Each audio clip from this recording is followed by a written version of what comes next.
Magluluto na tayo. Magpipilto ulit tayo ng gongkong. Titaruan natin na lang.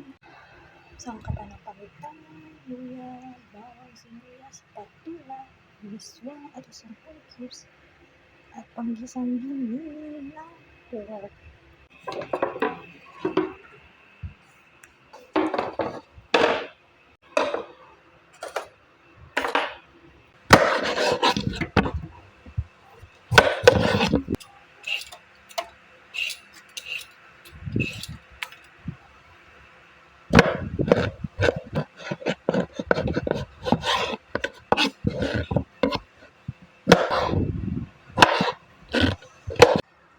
Ganyang hiwa ang gagawin natin.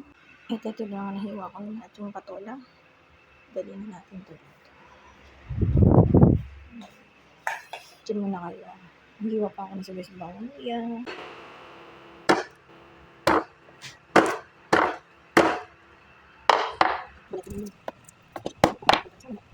Kasi natin bawang luya.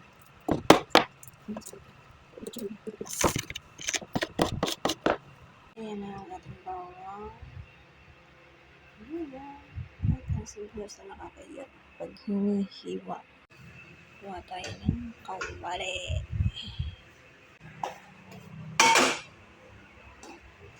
Siyempre, bubuksan natin yung tangke.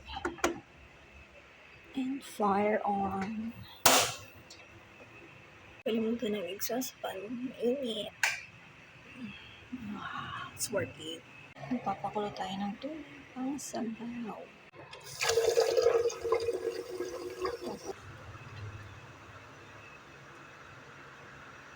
Nakikita niyo yung usok-usok na yung mantika. Ito tayo.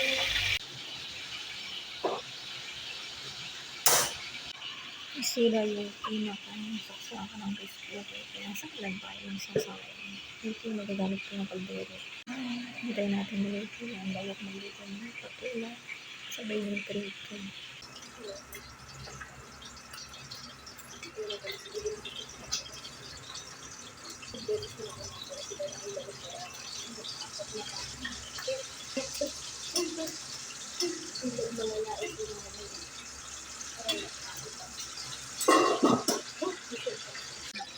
Tatakot ako lagi sa gusto.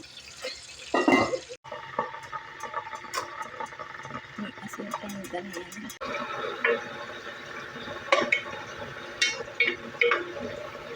Kaya nga, ipapakulo na nga ako na. Dalawang linggo na ako hindi nag-normal na kape. Nakapagtimpla nga. Ganito karami naman kape. Creamer. Asukal.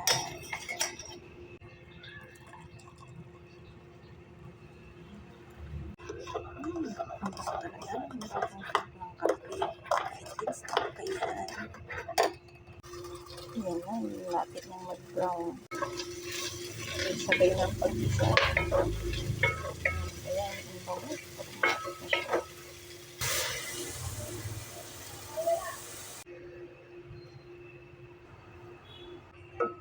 Natin yan. Haluin hanggang maglalo ang mga gina natin ng patola. Wala siya, napuno yung kaldero. Sabagay, liliit pa yan. Diba? Lagyan natin ang konti na asin. Okay na to. Ayan na yung balong ko. Ready na.